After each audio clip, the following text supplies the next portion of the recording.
Καλώς ήρθατε σε ακόμα ένα βίντεο του Αριστονίκη εντός έρευνας. Κάθε εβδομάδα ένα καινούργιο επιστημονικό άρθρο που μπορεί να μας διαφωτίσει και να μας δείξει κρίσιμα κλειδιά για να μπορέσουμε να τα χρησιμοποιήσουμε στην καθημερινότητά μας και να βρούμε λύσεις σε προβλήματα που μας ταλανίζουν.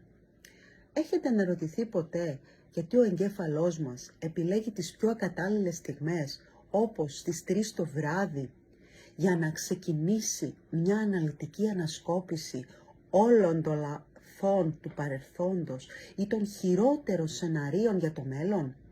Ξαπλώνουμε για να ξεκουραστούμε και αντί για ηρεμία νιώθουμε ένα εσωτερικό θόρυβο, ένα overthinking που δεν κλείνει με τίποτα. Περισσότεροι άνθρωποι πιστεύουν ότι αυτό είναι θέμα χαρακτήρα ή ότι απλώς είναι αγχώδης τύποι. Η σύγχρονη νευροεπιστήμη όμως έρχεται να ανατρέψει τα πάντα. Δεν φταίει ο χαρακτήρας σας, ούτε η θέληση ζωής. Αυτό που βιώνετε είναι μια πολύ συγκεκριμένη νευρονική παγίδα. Ονομάζεται Default Mode Network ή αλλιώς το δίκτυο προεπιλεγμένης λειτουργίας του εγκεφάλου.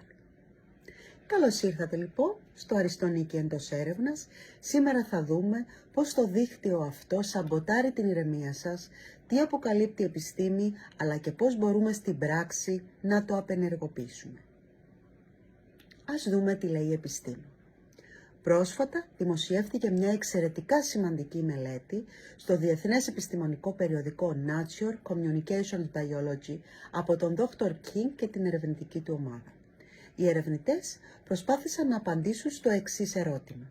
Πώς το συσσωρευμένο άγχος και οι πιέσεις της ζωής αλλάζουν τη δομή και τη λειτουργία των δικτύων του εγκεφάλου μας. Δηλαδή ήθελαν να καταλάβουν αν το χρόνιο στρες τροποποιεί τη βιολογική μας καλωδίωση. Χρησιμοποιώντας προηγμένες λειτουργικές μαγνητικές τομογραφίες fMRI, εστίασα στο Default Mode Network. Αυτό το δίκτυο περιλαμβάνει περιοχές όπως ο μέσος προμετωπιαίος φλοιός. Είναι το σύστημα που ενεργοποιείται αυτόματα όταν το σώμα ξεκουράζεται, όταν δηλαδή δεν είμαστε συγκεντρωμένοι σε μια εξωτερική εργασία, αλλά ο εγκέφαλος γυρίζει την προσοχή του προς τα μέσα, κάνοντας σκέψεις, αναμνήσεις και σενάρια. Είναι σημαντικό να γνωρίζουμε πώς πραγματοποιήθηκε η έρευνα, γιατί έτσι μπορούμε να αξιολογήσουμε πόσο αξιόπιστα είναι τα συμπεράσματα. Τι ανακάλυψε λοιπόν ο Dr. King?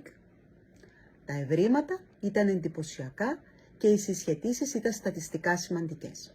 Σε συνθήκες χρόνιου στρες, το Default Mode Network παρουσιάζει ένα σοβαρό έλλειμμα. Χάνει την ευελιξία του και γίνεται υπερδραστήριο. Αυτό σημαίνει ότι αντί να λειτουργεί ως ένας χρήσιμος μηχανισμός για υγιή αναστοχασμό και αυτοστοχασμό, επεξεργασία συναισθημάτων και δημιουργικότητα, μετατρέπεται σε μια μόνιμη και ανεξέλεκτη γεννήτρια αρνητικού μερικασμού και ανησυχίας. Η σημασία αυτού του ευρήματος είναι τεράστια. Μας δείχνει ότι το overthinking δεν είναι απλώς μια ιδέα, δεν είναι απλώς μια κακή συνήθεια. Είναι μια πραγματική βιολογική δυσλειτουργία στη συνδεσιμότητα του εγκεφάλου μας. Ο εγκέφαλος εγκλωβίζεται σε μια προεπιλεγμένη κατάσταση απειλής, κάνοντας το άτομο να νιώθει διαρκώς εξαντλημένο, ακόμη και αν εκείνη τη στιγμή δεν συμβαίνει τίποτε κακό γύρω του. Η έρευνα μας δείχνει τι συμβαίνει. Η ψυχολογία και η νευροβιολογία προσπαθούν να εξηγήσουν γιατί συμβαίνει και πώς μεταφράζεται στην πράξη. Εδώ κρύβεται το μεγάλο μυστικό. Δεν μπορείς να νικήσεις το overthinking χρησιμοποιώντας περισσότερο overthinking. Αν πεις στον εαυτό σου σταμάτα να σκέφτεσαι, τον DMN ενεργοποιείται ακόμα περισσότερο γιατί επικεντρώνεσαι πάλι προς τα μέσα. Για να σβήσει αυτό το δίκτυο πρέπει να ενεργοποιηθεί ο φυσικός βιολογικός ανταγωνιστής του, το TPN, το δίκτυο θετικής δράσης. Αυτό είναι το σύστημα που ανάβει όταν είμαστε πλήρως γιωμένοι στο παρόν, πλήρως γιωμένοι στις αισθήσεις μας, στο σώμα μας και σε μια συγκεκριμένη στοχευμένη εξωτερική δραστηριότητα. Ο εγκέφαλός μας από κατασκευής δεν μπορεί να λειτουργεί και τα δύο δίκτυα στο μέγιστο ταυτόχρονα. Όταν ανάβει το ένα, το άλλο αναγκάζεται να σβήσει. Για έναν θεραπευόμενο αυτό σημαίνει κάτι λυτρωτικό. Δεν χρειάζεται να κατηγορεί τον εαυτό του για τις σκέψεις του. Χρειάζεται να κατανοήσει τον νευροβιολογικό μηχανισμό πίσω από τη συμπεριφορά και να μάθει πώς να αλλάζει δίκτυο. Αν λοιπόν κρατήσατε ένα πράγμα από την έρευνα σήμερα, ας είναι αυτό. Ο εγκέφαλός μας έχει νευροπλαστικότητα, όπως ακριβώς τον DMN. Έμαθε να υπερλειτουργεί λόγω του στρες. Τον ίδιο τρόπο μπορεί όμως να επανεκπαιδευτεί και να βρει ξανά την ισορροπία του. Η γνώση από μόνη της δεν αλλάζει τη ζωή μας. Η εφαρμογή της όμως μπορεί να αλλάξει τον τρόπο που σχετιζόμαστε με τον εαυτό μας και τους άλλους.